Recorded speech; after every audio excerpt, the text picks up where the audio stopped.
Hello, everyone. We are recording. Yes, I'm recording. Happy Wednesday. It is day 3 of Neville Goddard's Your Faith is Your Fortune. I am trucking through this. I said I'd do it, and I'm doing it. This is some dense, heavy-hitting stuff. I am proud of myself already for doing 2 full days. And I'm going to continue. Your faith is your fortune until Friday. We'll see what we can cover and if this starts gelling, because it's some deep stuff. Let's jump right in. It's 9:10 p.m. Oh, you know what? I'll poop. Hold on one second. Ouch.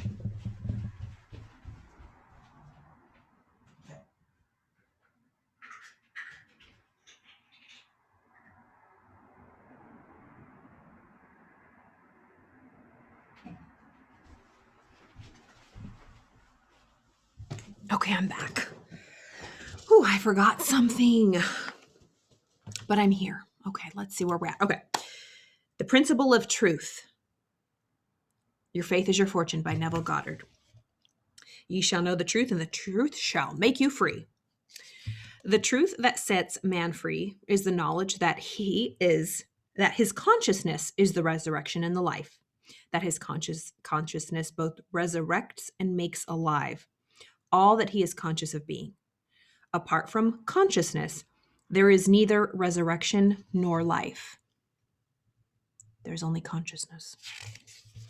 When man gives up his belief in a God apart from himself and begins to recognize his awareness of being to be God, as did Jesus and the prophets, he will transform his world with the realization, I and my Father are one. And remember, Neville Goddard talks about the Father and the Lord and God being in our subconscious mind. So God is within, and it is our subconscious. But my Father is greater than I. He will know that his consciousness is God, and that which he is conscious of being is the Son bearing witness of God the Father. The conceiver and the conception are one, but the conceiver is greater than his conception. So the artist and the art are one, but the artist is greater than the art. Oh, I read this yesterday. Okay. The consciousness of being is not dependent upon being anything. It preceded all conceptions of itself and shall be when all conceptions of itself shall cease to be. I am the beginning and the end. That is, all things or conceptions of myself being and end in me. But I, the formless awareness, remain forever. So our awareness remains forever, no matter what. We are the observer. We are not our body. This is just a bag of blood and bones. We are the awareness. Jesus discovered this glorious truth and declared himself to be one with God. Not the God that man has fashioned, for he never recognized such a God. Jesus found God to be his awareness of being, and so told man that the kingdom of God and heaven were within. When it is recorded that Jesus left the world and went to his Father,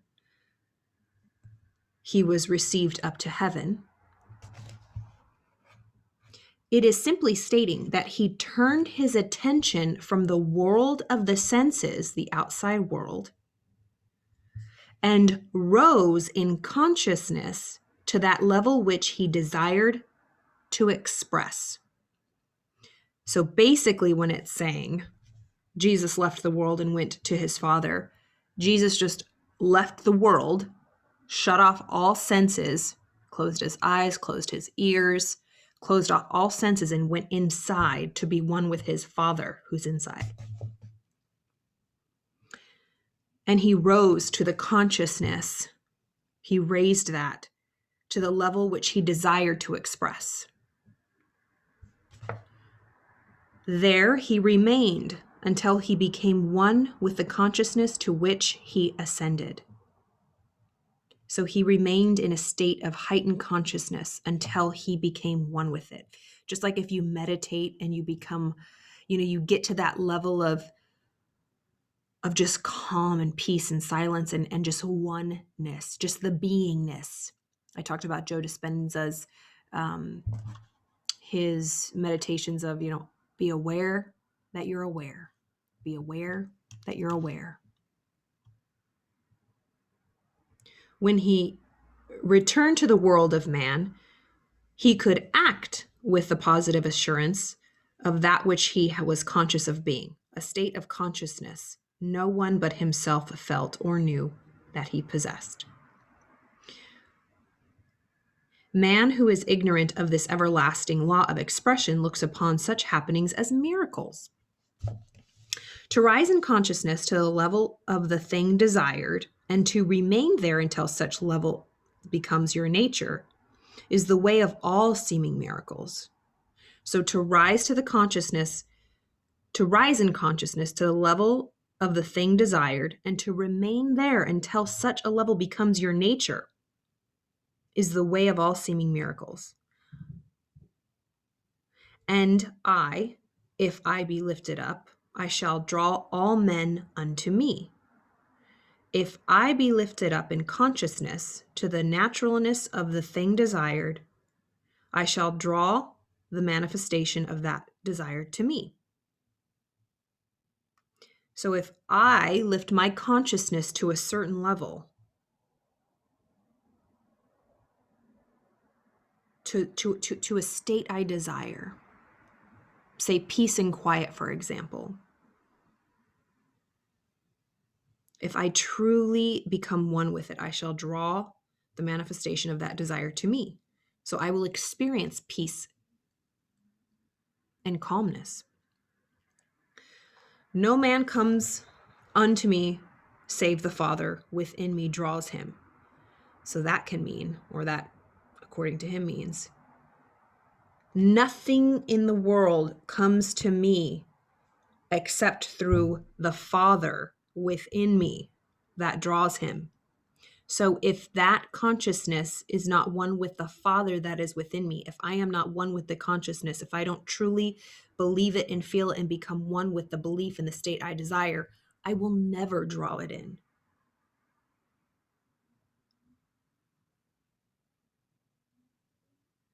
No man comes unto me save the Father within me draws him. And I and my Father are one. My consciousness is the Father who draws the manifestation of life to me. My consciousness is the Father who draws the manifestation of life to me. The nature of the manifestation is determined by the state of consciousness in which I dwell. You hear that? The nature of the manifestation is determined by the state of consciousness in which I dwell. I determine it. You determine it. We determine it. I am always drawing into my world that which I am conscious of being. We are always drawing into our worlds that which we are conscious of being. What are you conscious of being? Are you conscious of being anything? Or is it just roulette? You're just letting life happen to you? Or are you consciously aware of what you're holding? Where are you dwelling? If you are dissatisfied with your present expression of life, then you must be born again. Rebirth is the dropping of that level which you are dissatisfied and rising to that level of consciousness which you desire to express and possess. If you are not satisfied, if you are unhappy, if you are dissatisfied with your present expression of life, the things in your life, if you're not happy with those, then you must be born again. Meaning, rebirth, to be born again, is the dropping of that level which you are dissatisfied. Drop it. Stop being consciously aware. Stop getting involved in it. Stop telling yourself that story. Stop ruminating. Stop complaining. Stop looking at all the things that you don't like. and rise to that level of consciousness which you desire to express and possess. And this is your consciousness. This isn't your real world. You can say, well, Carla, XYZ is happening. We're not talking about the outside world. We're talking about the inside world. And how many of you daydream? How many of you are in a place now, but you desire to be somewhere else? Go there in your consciousness. Dwell there. Stay there until it happens outside. So it says rebirth is the dropping of that level, the level you don't want, with which you are dissatisfied, and rising to that level of consciousness which you desire and express and possess. You cannot serve two masters or opposing states of consciousness at the same time. You got to pick one. And that's something I love. It's one or the other. There's no such thing as neutral. I was guilty of this. Some days I still am. I wake up and I just don't want to. I don't want to. It's too much work. But if I don't consciously choose a state of being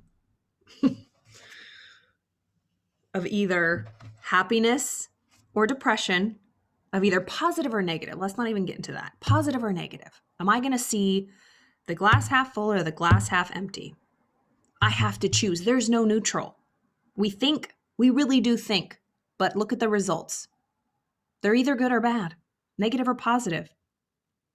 And we can be in control. And I was writing in my notes, like,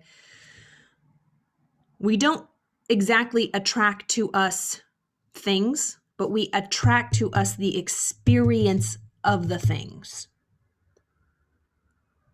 We don't exactly, because you can say, well, I didn't attract,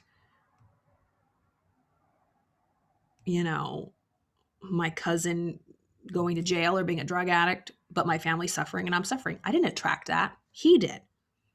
But I sure am going to attract my experience of it. So I can either look at that situation, that negative situation that was out of my control, and I will experience it either positive or negatively. It's my choice. You cannot serve two masters or opposing states of consciousness at the same time. Taking your attention from one state and placing it upon the other, you die to the one from which you have taken it, and you live and express the one which you are united. You cannot serve two masters. Taking your attention from one state that you don't want and placing it upon another, what you do want, you die to the one from which you have taken it, and you live and express the one in which you are united. Or if it's the other way around, taking your attention from one state and place, so taking your attention from one state, happiness, joy, enjoying your nice dinner, and placing it upon another, you're stressed about work and about money. You die to the one from which you have taken it. You die from the happiness and enjoying your meal. And you start living and expressing the one which you are united with, the fear and the worry about money. What are you united with? What are you dwelling in? Man cannot see how it would be possible to express that which he desires to be by so simple a law as acquiring the consciousness of the thing desired. The reason for this lack of faith on the part of man is that he looks at the desired state through the consciousness of his present limitations. So it's saying, men, we all have trouble. We can't see how it could be possible to express that which we want. So by this simple law, to acquire the consciousness, to get into that state of being the consciousness of what we desire. And the reason for this is because we lack faith on our part, because we're looking at the thing we want through our crap-colored glasses at the present limitations. Therefore, he naturally sees it as impossible of accomplishment. How do we ever get from a state we don't want to a state we want? It might take a long time, but we can go there now and start the process now instead of thinking it's going to take a year. Live there, dwell there. Act as if you were already there. Dwell there. You're already in your situation anyway. You might as well go upstairs and change the atmosphere, because this is what eventually becomes this. And just follow me here. Think about when you're in a movie theater and there's the light and there's the film of the movie and it's flickering the light. What's going to go on the screen? Whatever film. So our mind is the light. Our thoughts are the film, and it's projected on our outside world. The light, the thoughts precede, come before the picture. We determine this picture. Yes, there's good, there's bad, there's the ugly, but we can choose what film we're going to put in front of our light, in front of our thoughts, in front of our power, in front of our consciousness, in front of our attention. The attention and the consciousness is that light, is the projecting light. And the film is the story we tell ourselves. The thoughts we continuously dwell in, that we choose, and that is projected out, that we see.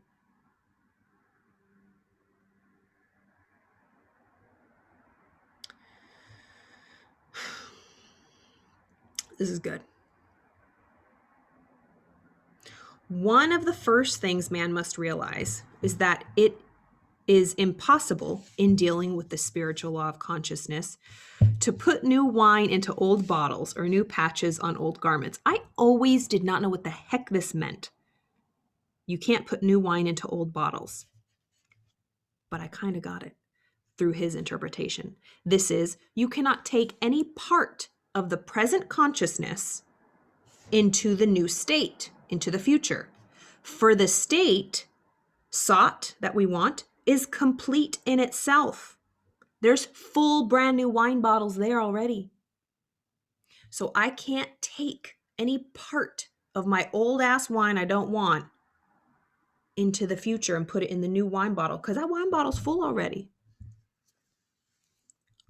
I have to drop those old wine bottles completely.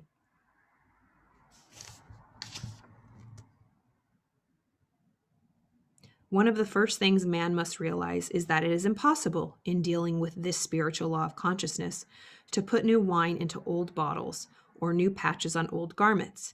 This is, you cannot take any part of the present consciousness into the new state. For the state sought is complete in itself and needs no patching. Every level of consciousness automatically expresses itself. To rise to the level of any state is to automatically become the state in expression. But in order to rise to the level that you are not now expressing, in order to rise to the level that you are not now expressing, you must completely drop the consciousness with which you are now identified. Drop the story, drop the feelings, drop the emotions with the things you are engaged in that you don't want, even if it's a reality right now. Stop dwelling there. Where do you want to be? Do you want to begin the healing process? Do you want to look at it in a different way? Do you want to try to find the good in it? To rise to the level of any state is to automatically become the state in expression. But in order to rise to the level that you are now expressing, that you are now not expressing, you must completely drop the consciousness with which you are now identified. Until your present consciousness is dropped, you will not be able to rise to another level. Do not be dismayed. This letting go of your present identity is not as difficult as it might appear to be. Do tell. The invitation of the scriptures to be absent from the body and to be present with the Lord. To be absent with the body, see, hear, smell, taste, touch, these outside physical senses, the outside world, and to be present with the Lord. Get into your psyche, your subconscious. Shut off, go inside, be quiet.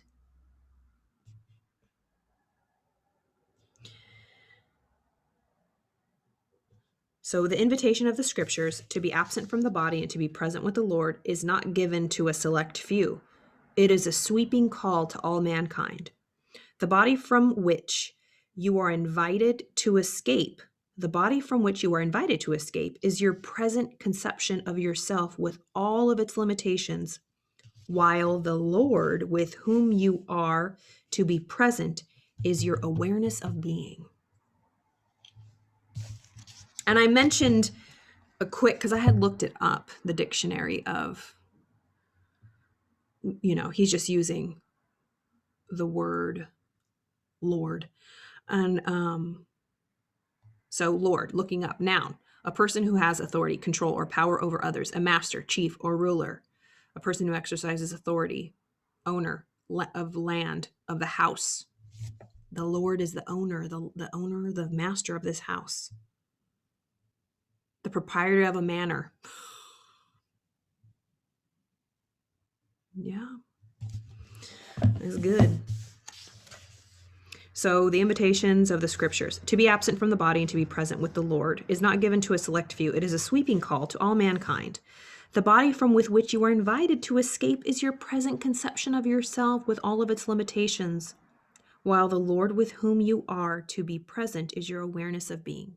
For example, I don't know if you're familiar with Joe Dispenza's work, Dr. Joe Dispenza, but for example, just a quick botching of this story, but basically he was a doctor and a chiropractor. I don't know if he was practicing, but a medical doctor as well, MD. Got in a really bad car accident, got T-boned on a bike. He was cycling by like a big truck, body totally broken, spinal cord injury, gonna have huge surgeries. He opted out. He didn't want to go that route. So he's an absolute broken body, horribly, never gonna walk again. He ignored this. He dropped the old wine bottle, dropped the awareness, the consciousness of where he was. He didn't want to dwell there. That was the reality. He's totally broken, saying he's never gonna walk again. He went inside and dwelled with the Lord. He doesn't say this. I'm just according to this book.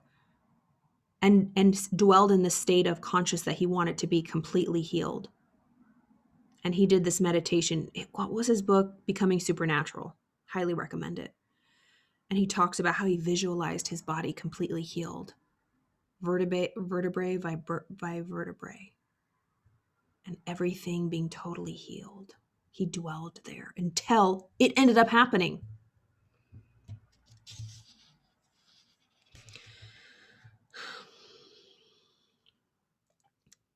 The body from which you are invited to escape is your present conception of yourself with all of its limitations, while the Lord with whom you are to be present is your awareness of being. To accomplish this seemingly impossible feat, you take your attention away from your problem and place it upon just being. You say silently but freeingly, I am. Do not condition this awareness, but continue declaring quietly, I am. I am. Simply feel that you are faceless and formless and continue doing so until you feel yourself floating. Floating is a psychological state which completely denies the physical. Through practice in relaxation and willfully refusing to react to sensory impressions, it is possible to develop a state of consciousness of pure receptivity.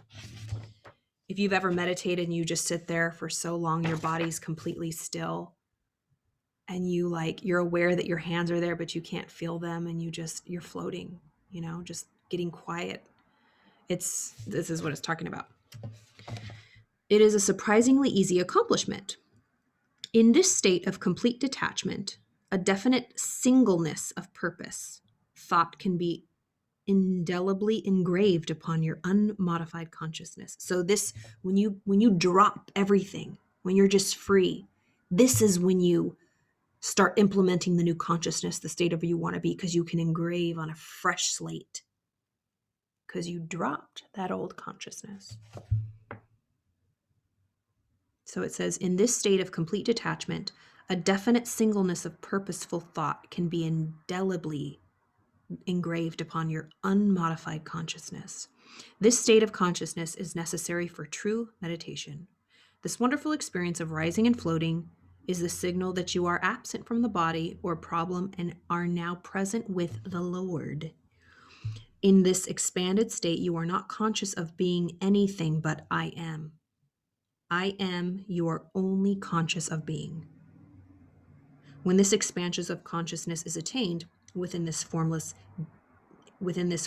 deep of yourself, give form to the new conception by claiming and feeling yourself to be that which you, before you entered into this state, desired to be. You will find that within this formless deep of yourself, all things appear to be divinely possible. Anything that you sincerely feel yourself to be while in this expanded state becomes in time your natural expression. I got to stop there because it's late and I've been going on, but I found my groove with this one. I hope it made sense. That was cool. I love Neville Goddard. Like I said, this is his complete collection. We are reading from Your Faith is Your Fortune, one of his 10 books in this book compilation. I hope y'all enjoyed that. And well,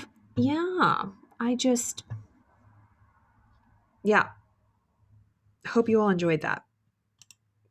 Tomorrow, you guys, mindfulness and mindset. I will repost here. I'll put the Zoom link. I'll make a big image that says Zoom link. And you can go into the images here and find the Zoom link. Tomorrow, 5 p.m. Pacific, 8 p.m. Eastern. It's going to be fun. Tomorrow, mindfulness and mindset. I'm so excited. I can't wait to see you all. Love you. See you tomorrow.